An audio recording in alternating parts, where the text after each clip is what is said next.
Coming up on 2020 on ID. A popular preacher, devoted family man, until his wife's sudden death. She's not breathing at all, no pulse or anything. He says it was suicide. I loved her. She's the mother of my children. But whom to believe, him or his mistress? He said that their sex life had been lacking. Lust, lies, and the blonde's bombshell. He said that he couldn't stand how fat she had gotten. Said that he wanted her out of his life. It was incredibly sad. And one family's words of warning. Don't mess with our family. Don't mess with us. We will fight for the truth. The hidden life of the preacher. Welcome to 2020 on ID. I'm John Quinones. He was a preacher who couldn't resist temptation, caught between two women, the one he married and the one he desired. So when his wife was found dead in their locked bedroom, her suspicious relatives vowed to find out the truth. As Jim Avila first reported in 2010, was it suicide or murder? With all your heart, with all your soul. A favorite son in Waco, Texas. That you may fear the Lord your God, to keep all his statutes and his commandments, which I The Baptist preacher with a doting congregation. And a beautiful family. If you know our children or not, this is my wife, Carrie, and it's special for me. Matt Baker, front and center at the pulpit every Sunday in the heart of the Bible Belt. Hey, with 911, do you have an emergency? Yes, I think my wife just committed suicide. Pastor Baker never imagined himself in this life-changing moment, pounding his wife's chest in the middle of the night, on the phone to 911 and reading a suicide note out of the corner of his eye. Tell me exactly what happened. My wife is laying in the bed, and her lips are blue, are cold, and there's a note that says "I'm sorry," basically. Is she conscious? No, she's not. Breathing? No, she's not breathing at all, no pulse or anything. She was not moving, no response. And I shake her, I call her name, and wow, what do I do? And I put my head to her chest and didn't see or feel her chest rising, no air coming out, felt for pulse, nothing. I get her dressed as I'm on the phone. And Did you see what happened to her? No, I do not know. The sweet life for Pastor Baker and his 31-year-old wife, Carrie, had come to a sudden stop. The college sweethearts who married within months of their first hellos, both educated at Baylor University, cornerstone of Baptist education, and raising a family bathed in piety and love. The perfect couple from day one. it was almost an immediate attraction. We liked each other, we fell in love with each other. Carrie's family thought it all happened too fast, but were reassured by their daughter that Matt was a good man, and being a preacher in Bible-thumping country certainly helped. It was a whirlwind romance. Carrie's mother, Linda Doolin. We tried to talk Carrie into waiting a little longer, and she really did not want to. So Carrie Baker's Aunt Nancy says the family went along with the rapid-fire romance. After all, she was marrying a Baptist minister. How good is that?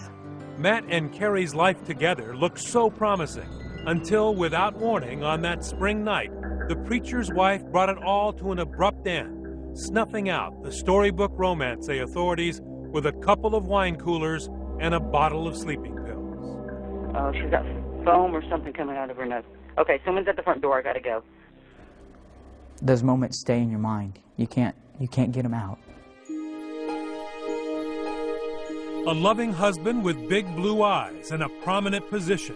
Carrie had it all, including a rewarding career of her own. Wow! As a devoted mother and elementary school teacher. She was always the bubbly little blonde. Cheerleader, mascot in high school, loved athletics, loved life. People were drawn to Carrie, always. So why would a perfectly healthy mother of two leave a typed, unsigned suicide note professing love for her children, her parents, and her husband, say she is sorry, and then take her own life? She didn't come at me and say, "Matt, I'm going to kill myself." But Matt says there were clues that his beautiful wife was in a downward spiral. It began, he says, with one monumental tragedy. I love you. The loss of their second daughter, a little girl who lit up their world. Her name was Cassidy, and she struggled mightily for life. Struck by a brain tumor at a year old, taken from her parents just 4 months later. And everyone agrees her death drove her mother, Carrie, to bouts of terrible grief. I didn't think she was depressed. I thought it was just a deep sadness. She had a hole in her heart. It was horrible. She made it through her faith. Her faith was a very big part. But Matt says Carrie never really made it entirely through the grief, and says her treasured leather-bound Bible, a gift from Matt, is filled with clues to how deep the sadness was. In the margins, around some of her favorite scriptures, evidence, says Matt, that Carrie was hiding dark thoughts of ending her earthly life in favor of a heavenly one with the daughter she lost 7 years before. There's one in 2 Samuel where David loses his firstborn child, and she writes on the bottom, Cassidy, I will go to her. And what does this tell you? She could never let go of Cassidy. It was such a strong hold on her. Carrie did go to a grief counselor for a year. Matt claims she began seeing a therapist again the week of her death, and to a doctor complaining of stress and anxiety. Matt says her once close relationship with their 2 daughters suffered as Carrie, he says, pulled away. There was constantly that in her voice and in her prayers and in our conversations that, what if? I lost one, what if we lose another one? I can't handle that. The night she died, Matt told investigators about Carrie's depression. They quickly decided that suicide made sense. But almost immediately, some of those closest to Carrie, like her cousin Lindsay Pick, who showed up at the Baker house in her pajamas while police were still on the scene, could not comprehend how the doting mom could leave her kids. They believed suicide was not in Carrie's character. She had other children, including a daughter born just a year and a half after Cassidy died. She would have never, ever left her children. And with that, the women who knew Carrie best, her cousin and aunts, decided they would not accept that suicide ruling. This just came out of nowhere. There's no way Carrie would have done this. We knew she did not take her own life. Don't mess with our family. Don't mess with us. We will fight for the truth. Her family decided they would fight by launching their own investigation, hiring experts, and pushing so hard, friends began to call them the Charlie's Angels of Waco, Texas. Linda finally said, I need my angels over here so we can talk. When we return, Charlie's Angels get the results the police had not even thought to look for. When was the aha moment for you? When I saw the phone calls to Vanessa Bowles. The Avenging Angels uncover the other woman and the secret life of Waco's Golden Boy minister. We'll be right back.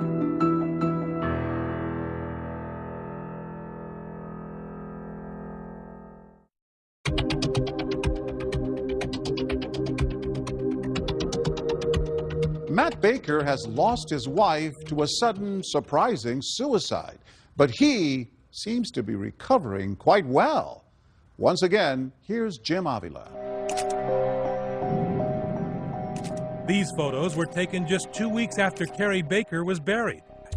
It's Matt and Carrie's oldest daughter's 10th birthday, and celebrating it right beside Matt is the new woman in his life. That's him with his arm around her in this picture. Carrie's family says within days, Matt had replaced Carrie with Vanessa Bowles. So I just decided to just go over there and knock on the door. Carrie's cousin Lindsay and her sister Andy surprised Matt with a visit one day in the weeks after her death. We noticed there weren't any pictures of Carrie up in the house at all. The only picture we saw in the house was of Vanessa and the girls on the refrigerator. But Carrie's mother Linda just wanted everyone to let it go and grieve. But then a revelation comes in the mail. A simple cell phone bill changes everything. What jumps off the page to Linda Doolin is that Carrie is dead, but her cell phone lives on. It's in the hands of a new woman, and Matt is on the phone with her constantly. Matt had given Carrie's cell phone to someone, and I immediately figured out it was Vanessa Bowles because her number was on there. And what that told me was something wasn't right Matt's story wasn't right. We're here to help Matthew Baker today. So while Matt Baker was receiving the sympathy of his community, the innocent victim of now 2 tragedies, an infant daughter who died in her crib after a serious illness, and his wife who committed suicide, the Charlie's Angels are building a case that this preacher is not the innocent most people thought him to be. Exhibit A, this woman, once a classmate of Matt Baker. I was afraid of him. I was angry with him. He took away my young adulthood. Carrie's relatives tracked down Laura Wilson, who had filed a complaint against Matt when she was a freshman in the early 1990s. Both worked in the athletic department as trainers, where she says Matt sexually assaulted her. He didn't stop with the kiss. He didn't stop with the touching until he was ready to stop. We confronted Matt Baker with the incident. He remembers it as the total fantasy of an hysterical co-ed. All I can tell you is when she left the facility, was in tears, but nothing that I did. 2020 was able to document several other complaints against Matt Baker, from a female custodian at the First Baptist Church of Waco, who says he grabbed her sexually, and a teenage girl at the same church complained that Matt made improper sexual advances. At his next job at the YMCA in Waco, where he supervised the day camp, Matt was fired after 4 young women complained to management of improper sexual conduct. Can there be things that have been said that misconstrued? Possible. But never once did I solicit sex from them. And now the Charlie's Angels say that Matt's double life was the motive behind what they believe is not a suicide, but Carrie's murder. You know, he had a girlfriend. Carrie was in his way. I wasn't interested in dating. I don't think there was ever an interest in that because I was happily married. I'm married. That's what I believe. I don't believe in adultery. I don't believe in divorce. He never loved Carrie. I don't believe he's capable of love. Do you think Carrie figured that out near the end? Yes, I do. Carrie told me they were having problems. And that makes me really sad. Because my child never knew what it was to be loved by her husband. Carrie's family is on Matt's tail. Just a month after she is buried, they watch as Matt replaces Carrie with Vanessa more and more publicly. And he took her to Kinsey or Gracie's graduation up at this elementary school. Well, looking for engagement rings. The Charlie's Angels investigation turns up more stunning evidence. Carrie's therapist comes forward to reveal that Matt's wife suspected he was having an affair, and she feared he was out to get rid of her. Carrie had shared with her that she was afraid that Matt might possibly try to kill her, and that she'd also found some pills, some crushed pills, in Matt's briefcase. You know those words are probably going to hurt you. Which words? Words from a counselor saying, Carrie told me she was afraid her husband was going to kill her. Well, I guess if the counselor believed that, why would she not have done more? The tiny Hewitt Police Department, which handles one murder every 8 years, had none of this information before walking away from the crime scene that night, believing suicide. And when Linda Doolin tried to give it to the Hewitt police chief in person, she says he had no interest and rudely turned her away. He said, if you are here to hash over the same old thing, you are wasting your time. The family was highly critical of the Hewitt Police Department's investigation. One lone detective took just a handful of crime scene pictures.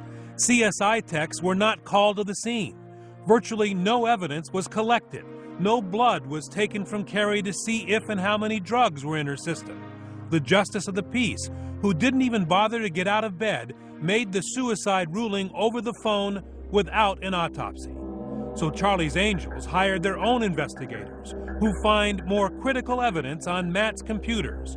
Tracking websites, they find the preacher was looking up information on sleeping pill poisoning. I did research to see, can you overdose? Is that even a possibility that I need to worry about? My wife overdosing on sleeping pills. Matt Baker's attorney concedes all the swirling stories and circumstantial evidence add up to an uphill fight for his client. And I know that you can be convicted without any specific proof. There is no cause of death, there is no forensic proof, but we got to fight like hell. And for nearly 4 years, that's where it stands. Two bickering families in a stalemate of justice. Matt Baker lives his new life, firm in his denial. I have to ask you, did you kill your wife? I did not kill my wife. I did not hurt my wife. But when we return, a break in the case. This lawman sets a trap for the other woman, and she's running scared. If you help me, then I'll be glad to help you. But if you don't, I'm going to take you down with him. Stay with us.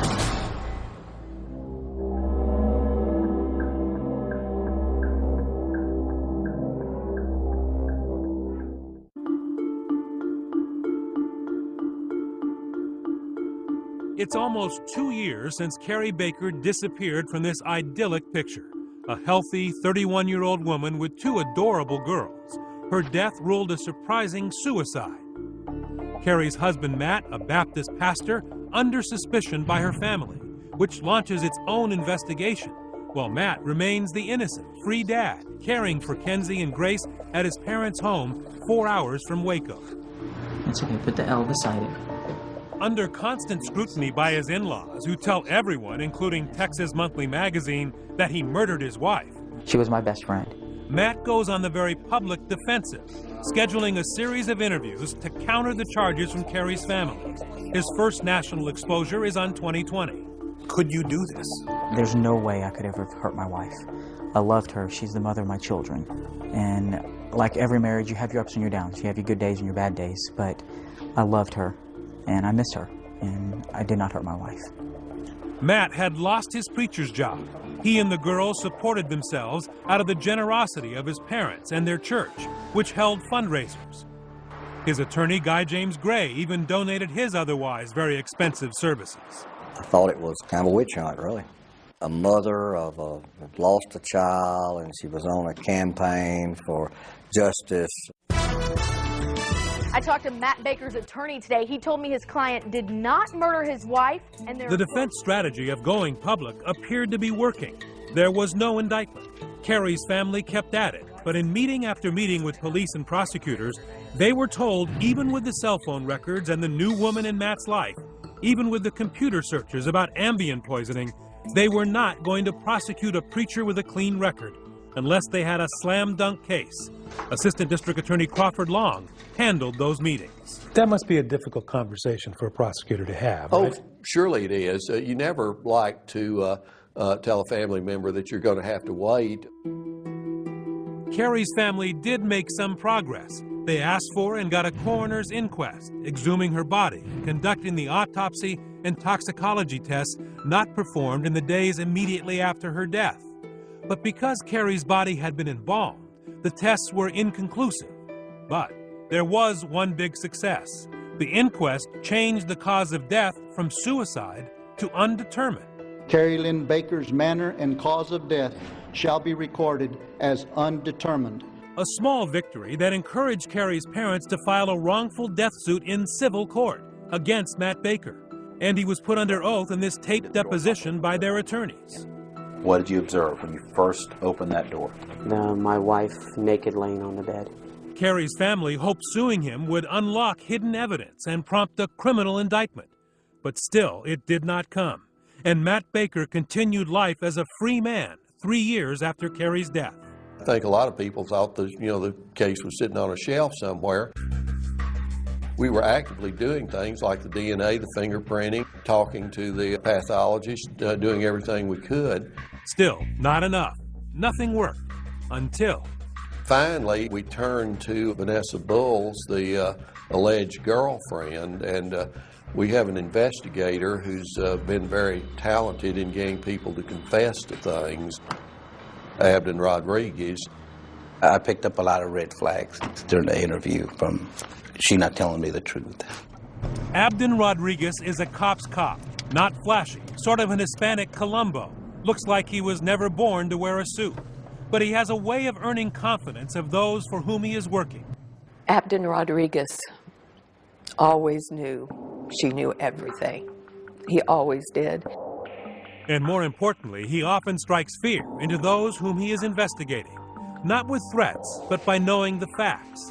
Before his interviews with Vanessa Bowles, he took meticulous notes in his pad. and called her on any little mistake or lie. I told her I'm going to gather enough information to indict Matt Baker, and if you help me, then I'll be glad to help you. But if you don't, then I'm going to take you down with him. Still, in interview after interview, Vanessa Bowles stonewalled.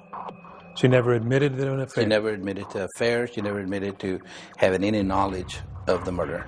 But then Rodriguez sets a trap, tells Vanessa over and over he does not believe her story, and warns her that a secret grand jury was being formed, and the stakes were high if she lied there. So when Vanessa Bowles was subpoenaed to testify, Abdon Rodriguez strategically placed himself and his conspicuous notepad outside the courtroom, making her worry he could prove she was lying. It was all a bluff.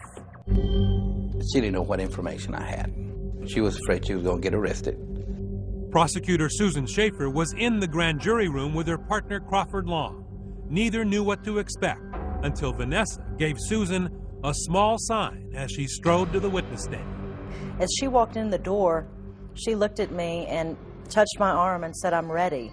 And I wondered at that point if she was about to say something that she'd never told us before. Crawford Long missed that moment at the doorway, never expecting what was to come. Before I was getting ready to let her go, I just said, has he ever told you anything about Carrie Baker's death? And she said, yes, he told me he killed her because of me. All of a sudden, she just came out and, bang, okay, he killed her, and he told me that he killed her for me, and this and da-da-da. And I mean, everybody was shocked. I was shocked, too. Probably my jaw dropped down and hit my chest. And just like that, 3 years of investigation finally paid off. So the day that Vanessa Bowles is forthright is the day you take the case? That very day to the same grand jury. Within hours, Linda Doolin is notified by the district attorney's office that Charlie's Angels have gotten their wish. She said, "Linda, as we speak right now, they are indicting Matt Baker." And I said, oh my gosh. Even now, it just overwhelms me. The Golden Boy preacher is under arrest, betrayed by his new girlfriend. But wait till you hear what she says in court. He said, "Will you really date your pastor?" And I didn't say anything. I just kind of looked at him. He said, "Well," he said, "I've had a vasectomy, so I can't get you pregnant. Also, I don't have any STDs." Vanessa Bowles takes the stand, and we take you there for her shocking testimony when we come back.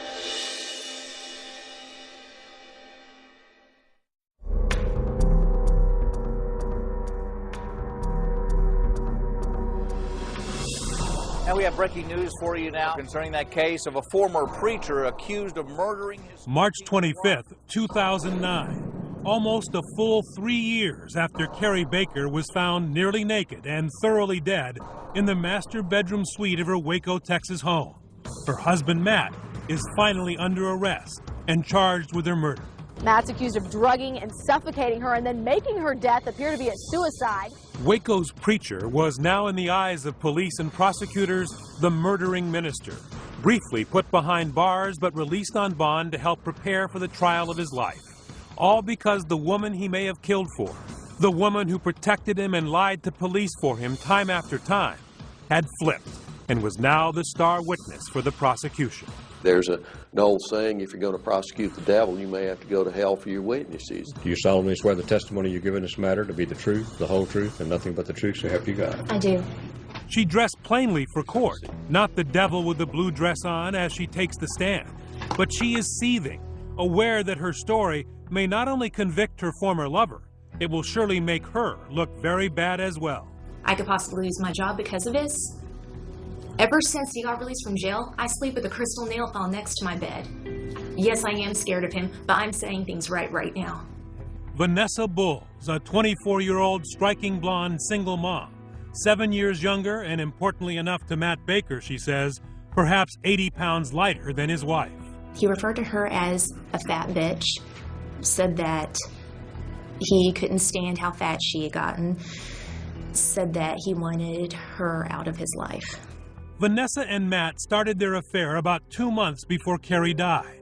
Vanessa, daughter of the music director at Pastor Baker's Crossroad Church, had just been through a painful divorce, and she says Matt saw his chance at seduction. He would start saying things like, oh, you're so gorgeous, and said, whoever finds you is going to be a lucky man. Flirting, she says, at every opportunity. He came by and was kind of smiling. He said, oh, don't date other guys, just date your pastor. After that, there was some kind of a church potluck. I was outside getting some food, and he started walking down the hallway, and he kind of motioned for me to walk down that way. He said, will you really date your pastor? And I didn't say anything. I just kind of looked at him. He said, well, I've had a vasectomy, so I can't get you pregnant. Also, I don't have any STDs.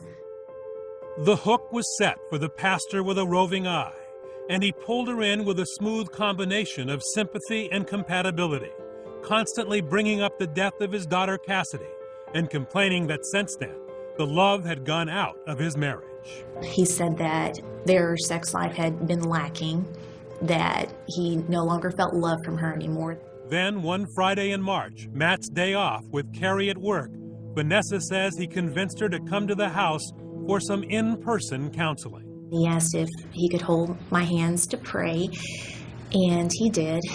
Then afterwards, he started to kiss me. Where did things progress from there? Then he just took my hand and led me to the bedroom.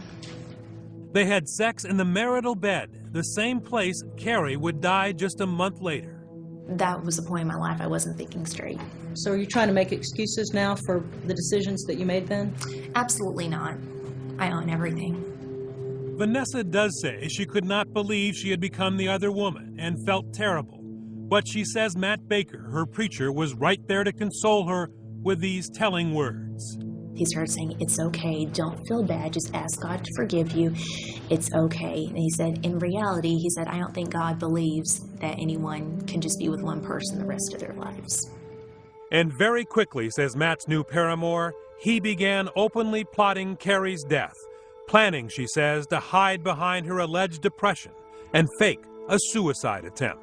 He said that she took sleeping pills every night, so maybe he could make it look like she overdosed on sleeping pills. He talked initially about maybe putting something in a milkshake. Okay. Did he talk about any other ideas he had? Mm-hmm. He talked about making it look like she had hung herself, maybe having her hanging somewhere.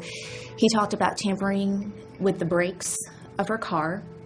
He had talked about maybe doing a drive-by shooting. Chilling testimony, and very hard for Carrie Baker's mother, who was right there sitting through it all, flinching from the matter-of-fact details about plotting her daughter's death, and yet silently rooting Vanessa on. What I saw from Vanessa's testimony was a man who was much more evil than even I believed he was. And the worst was still to come. Vanessa Bowles says Matt told her he tried the milkshake idea, but the Ambien he put in her drink had a strong taste. He sent an email and said she did not drink the drink. He said she took a sip of it and said that it tasted like lead. And so then he said he took a drink and said, oh, well, the ice cream must have been bad. Shockingly, Matt Baker, she says, then told her he was not finished. He was determined to kill his wife, and his mistress knew all about it beforehand. So you were somewhat implicit in all of this. For keeping my mouth shut and not doing the right thing, yes, I was. And then Vanessa Bowles, the other woman, took Carrie's mother Linda, the jury, and the courthouse right into the crime scene. Kids sleeping in their room, mom and dad down the hall behind closed doors. And what did he tell you happened that night? He said earlier that day he had gotten big horse pills, which were sex stimulus pills. He said they were capsules that you could open. He told me he put a load of Ambien in there that he crushed up. He said he bought some handcuffs and some other toys like that. He said he handcuffed her to the bed, started kissing her and touching her all over until she fell asleep. He said he kissed her on the forehead and either said, give Cassidy a hug for me or give Cassidy a kiss for me. Then he said he got the pillow and put it over her face. He said that he thought she was dead. And a couple of seconds later, she just took one big gasp for air. And that he said, oh, And then he showed me his hand. He said he put the pillow on her face, but then he said he did this with his hand where her nose was, where her nose and mouth were. He said he did this area tighter so he would be sure to suffocate her. Finally, Carrie was not moving. No breath, no heartbeat. And then Vanessa says Matt told her he finished the plot on the couple's bedroom computer. He said he typed out the suicide note, printed it, then he said he ran her hand all around the sides of it and put her fingerprints all over it in case they checked for fingerprints. Then he said that he locked the door and left. From the woman Matt had wanted to be his replacement wife, damning first-hand testimony. But would it be enough for the jury? All right, bring in the jury. That was probably the hardest part of the whole trial for me, was her. She just had lied so many times, and I'm just one of those, once a liar, always a liar. When we return.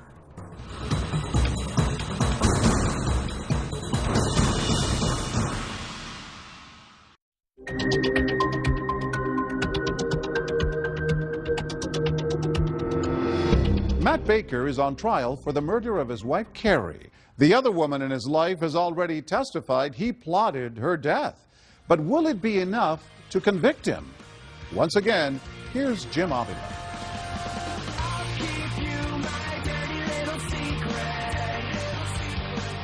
"2020 didn't choose this music, Matt did." This 2005 hit song is literally the soundtrack to Matt Baker's hidden affair with Vanessa Bowles. It's titled Dirty Little Secret. And Matt's mistress testified that's what she became. He sent me song lyrics, "I'll keep you my dirty little secret, don't tell anyone or you'll be just another regret." Matt's replacement woman, Vanessa, says she didn't realize how dirty and how dangerous a secret she was keeping until the morning after Carrie's death. I was shocked because I think a part of me thought that maybe he wouldn't go through with it. We got in the car and we went to the Doolins to offer our condolences. And as we left, he was taking his daughter Grace outside, and as we drove by, I looked out the backseat and waved, and he winked at me. Matt and Vanessa's love affair was now off to the races, say prosecutors. They went shopping for engagement rings. Called to the stand K jewelry store clerk Heather Sigler. She tried on about 4 or 5 rings, asked his opinion. He was asking someone behind the jewelry counter about a trade-in and how much he could possibly get a discount on another ring. But the affair soon came to an end when Vanessa had second thoughts about both Matt and the cover-up. She broke up with him on the phone. I told him I never want to see you again, and he became irate. He started saying, "I killed my wife for you, and now you're leaving." As much as Vanessa's testimony sounded like a slam dunk for prosecutors, the jury told 2020 what this school teacher with a dirty little secret feared would happen did. She was despicable and hard to believe. Foreperson Kim Wohlert. I had a hard time believing Vanessa Bowles. But there's independent evidence to back up Vanessa's story. First, her account about Matt Baker's attempt on his wife's life with the poison milkshake. It was corroborated by an email the preacher sent her. Oh, well, the ice cream must have been bad. The email from Matt says he'll put more chocolate in it next time. How would she know that Carrie liked chocolate milkshakes if he hadn't told her? What she said was kind of proven by the emails. The jury says Matt's own voice helped them make their decision. Do I need to go unlock the front door? We couldn't hear any change of inflection when he was doing CPR. I need to get a hold of her parents. And since then, I've actually tried to do CPR and such and talk at the same time, and I can't do it without you hearing it in my voice. In that period of time when he should have been doing the CPR, 197-pound woman and dead weight, and he was dressing her, it just didn't seem possible. The jury deliberated long into the night. Then it will rise. But in the end, it took them just 8 hours to decide Matt Baker's fate. We, the jury, find the defendant, Matt D. Baker, guilty of the offense of murder as alleged in the indictment. The sentence, 65 years in prison, a verdict and future that seemed to stun Matt Baker. I truly believe in my innocence. I believe the jury made a mistake in this. That's all the minister who told his story in magazines and on television ever said to the jury. He never took the stand. Matt, any comment on the verdict? Anything to say, Matt? But now, Pastor Baker regrets his silence and sat down with 2020 after the guilty verdict to admit he made two big mistakes, cheating on his wife and lying about it. I'm coming clean on the lying about Vanessa. I made a mistake. I'm human. I was having a tough spot in my marriage, and I took the chicken way out. But I would never have hurt my wife. I never did. I never laid a hand on her, ever. But here you are in prison, and that lie may be the reason why you're And here. it might be. Because after that, the jury didn't believe you. And your own attorney stood up there and said, you're a bad guy. I'm not particularly proud of Matt Baker. He's in this spot because he kept lying, trying to stay away from being a preacher who had an affair. You told your attorney you had no affair with Vanessa Bowles. Why? I think that was my protecting of my kids. That was what I was telling myself, that was a way to keep my kids safe. And it was wrong. But they knew about Vanessa Bowles. Vanessa Bowles wouldn't be a surprise to them. It would have been that we had any relationship. Because to them, there was no relationship. If that makes sense. You convinced a very skeptical, cynical attorney and a couple cynical reporters that there was no affair. How is it that a minister was so good at lying? See, I didn't see myself good at lying. When I watched what I did watch, I could tell I wasn't telling the truth on that. I saw it in my own face. Didn't it come easy for you? No, not at all. And sometimes he wasn't that good at it. His credibility seriously strained in this exchange about shopping for those wedding rings 2 weeks after Carrie's death. Well, and I will say this, we never looked for engagement rings. She didn't try on engagement rings? I never saw her try on engagement rings, and I'm there looking for earrings for Grace. That story's complete bogus. I read about that in the Waco Tribune Herald. We never went there for earrings. So you observed Matt with this blonde woman trying on rings, right? So do you think Vanessa and the jewelry store shop person got together to concoct this story? No, if she was trying on rings, I don't know. I'm looking for earrings for my daughter, so. Ah, Vanessa Bowles. What does Matt Baker think of her now? Here she is, someone who you thought was very special to you. Could have been. And in your mind, she must have been betraying you. I don't know if I honestly felt it was betrayal. That wasn't in my mind because it wasn't like we had a deal or anything like that. But when you're sitting there and you're watching her attack the very heart of your defense, right, rather effectively, what are you thinking? I'm thinking, which story do you believe? The one she tells the police, the one she tells the private investigator? Every story was different. He was a complete, and still is, a manipulative liar who took me, my vulnerable state, and made me believe everything he said. What's her motive, Matt? What does she have to gain by lying? I do believe that she was threatened. I do believe that she was presented with, if you don't testify against Matt Baker, that we'll arrest you for conspiracy for murder and prosecute you. And she was fearful of that. She was young enough and immature enough and scared enough that that's what she decided to do. And the DA gave her just enough information to make up a story. Matt Baker is hoping to find a new attorney to appeal his case on the grounds that Guy James Gray gave up on him after discovering the pastor lied about the affair. It is true Gray barely spoke to Matt during the trial and told 2020 afterwards that while he thinks Vanessa's a liar too, he had no real gripe with the jury's guilty verdict. Are you at peace with the verdict? I'm at peace with it. There is pretty substantial circumstantial evidence that he killed her. With Matt Baker in prison, his two daughters, Kenzie and Grace, are now virtual orphans, living with their paternal grandparents and traveling once a month back to Waco to visit Carrie's parents. In their combined 24 years, these children have suffered the death of a sister and what they were told was the suicide and abandonment by their mother. And finally, the awful realization that their beloved father has been convicted of her murder. A custody battle is already underway between the grandparents. The most tragic victims, those sweet, sweet babies. You took their mother and then you fed them lies, Matt. You fed them lies and then you erased her from their lives. It was not a good day for the minister. He'd been found guilty of killing his wife, sentenced to 65 years in prison, and then had to sit there and listen to his mother-in-law let him have it. I'm talking to you, Matt, today, okay? You haven't looked at me in almost 4 years. Can you look at me today? For a little while, okay? Why was it so important to you that you say to him, look at me? He has never made eye contact with me since Carrie died. He's never looked at me. I think he knew I could see through him. And I wanted him to see me.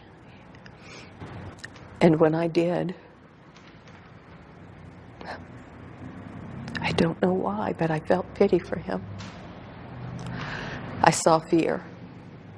Linda Doolin had been waiting 4 years to deliver this emotional message to her son-in-law, and it was powerful. We were so blessed to have Carrie in our lives for 31 years. And how she loved us. And Matt, she loved you. But more than anything, she loved her girls. Her love for Kenzie, Cassidy, and Grace was engraved on her soul. On her soul. And then you took her from us, Matt. You discarded her like she was yesterday's trash. You murdered the mother of your children, and I still can't wrap my head or my heart around this.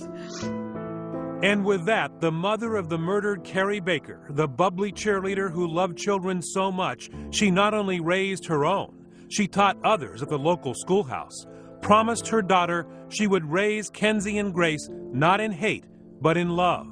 And as hard as it was for anyone in that courtroom to believe, in forgiveness. But thank goodness this journey doesn't end here. Because this isn't going to be about heartache.